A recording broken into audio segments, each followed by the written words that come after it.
안녕하세요. 메가 공무원 국어 이유진입니다. 자, 오늘 6월 5일 시행한 지방직 서울시 국어에 대한 총평과 간단한 어떤 문항별 이야기들 하도록 하겠습니다. 자, 여러분 일단 출제 비율 살펴볼게요. 자, 출제 비율에서 여러분들이 놀라셨을 것이 문법 규정이 확 줄었다는 거예요. 물론 국가직 때도 그랬지만 국가직 때는 이론 문법 위주로 출제가 됐다면 이번에는 규정만 2개가 나왔고 그리고 그 규정 2개가 굉장히 쉬웠죠. 그래서 며칠 모르는 분 없었을 것 같고 그 다음에 로서와 로서 같은 경우 굉장히 반복적으로 많이 나온 조사의 적절성 문제이기 때문에 그래서 여러분들 이 부분은 쉽게 푸셨을 거라고 제가 기대하겠습니다. 자, 그리고 이어 나온 문제들은 어휘였는데요. 그래서 요즘에 어휘 문제도 비율이 확 줄었었는데 이번에는 좀 이례적으로 고유어 문제 하나, 그 다음에 관용어 문제 하나, 그 다음에 성어를 문학과 병합해서 낼 거라고 말씀드렸죠. 그래서 토지랑 합쳐서 성어 문제 하나 이렇게 출제를 했네요. 자, 그러니까 성어까지 합치면 어휘 한자 3문제가 되는 건데 근데 평이했기 때문에 변별력은 없었을 거라고 봐요. 성어나 그리고 관용 표현은. 근데 이제 논란이 될 수 있는 문제가 바로 3번입니다.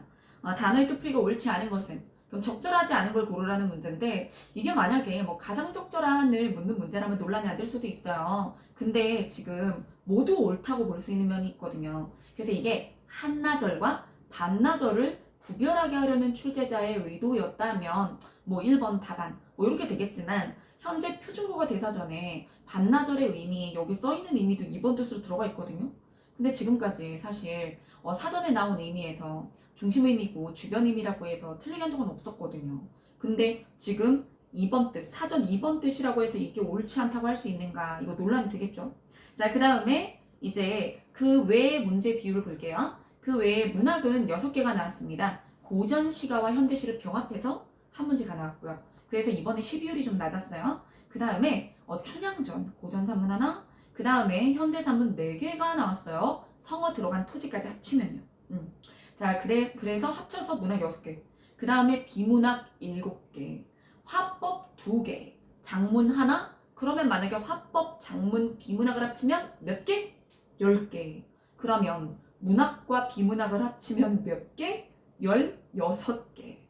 그래서 16개니까 사실 이제 국가직보다 한 문제 더 늘어난 거죠. 그래서 사실 독해가 당락을 결정하는 출제 비율에서 가장 중요한 부분이다라는 거 이제 여러분들도 확실히 아셨을 거라고 생각을 합니다. 그리고 문학 부분도요. 산문 낸 것들을 보면 좀 낯선 작품들이 나오잖아요. 강신대 작가의 작품이나 김훈 작가의 작품이나 뭐 박경리 작가의 토지 같은 경우는 익숙히 알겠지만 그리고 또 이강백 작가의 희곡 이런 것들은 여러분들이 모의고사를 되게 두루 풀어서 최근 EBS 같은 거 반영해서 낸 모의고사들을 좀 접했다면 만나봤겠지만 공무원 기출만 풀었다면 절대 본 적이 없는 문제들이거든요. 그래서 이제 공무원 준비를 할 때, 공무원 국어 준비를 할 때 기출 풀만 돌려가지고는 이제 대비가 안 된다는 거 여러분들이 알아두셨으면 좋겠습니다. 자, 그 다음에 이제 각각 문제에 대해서 이야기를 좀 해볼게요. 1번부터 4번 어문 규정과 어휘 부분, 3번 문제 논란거리 있다. 자, 그 외에는 평이 있다. 자, 그 다음에 5번 문제. 춘향전 문제는 이제 논평이 초점이 아니라 논평으로 다룬 부분이 외면이냐 내면이냐 이게 초점이었던 거예요. 자, 그 다음에 화법 문제. A, B가 주고받는 말 속에서 그들이 공유하는 것이 무엇이고 차이점이 뭐냐 요걸 따지는 문제 모의고사에서 많이 보여드렸습니다.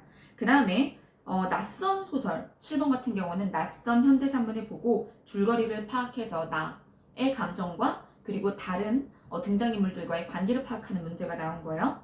자, 그 다음에 8번 같은 경우는 사실은 약간 화법처럼 보일 수 있지만 지문 안에 조건이 다 있어요.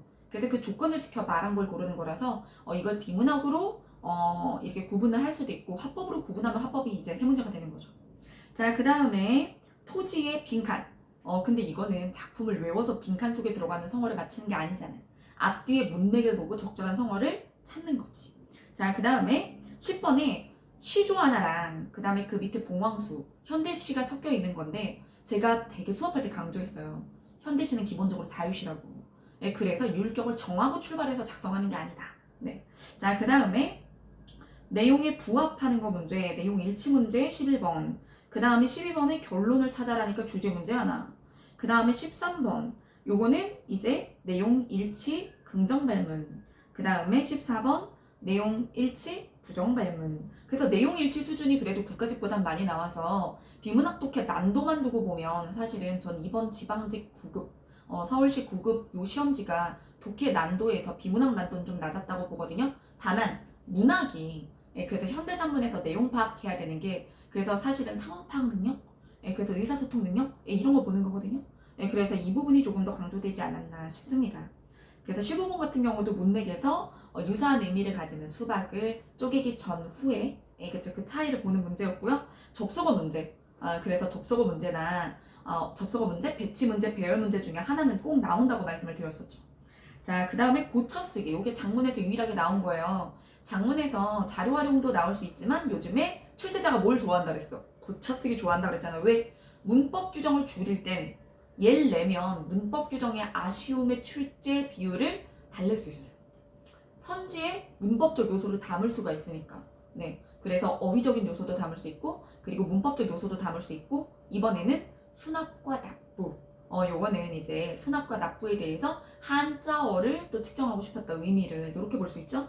자, 그 다음에 우리가 18번 문제 문학 좀 어렵게 느끼셨던 분들이 많을 거예요. 그래서 여기서 주인공들이 대사를 하는데 그 대사 속에서 이들이 어떤 관점의 차이를 가지고 있는가? 이걸 물었던 문제였어요. 네, 그래서 요 18번 문제가 문학 문제 중에선 제일 어렵지 않나 싶습니다.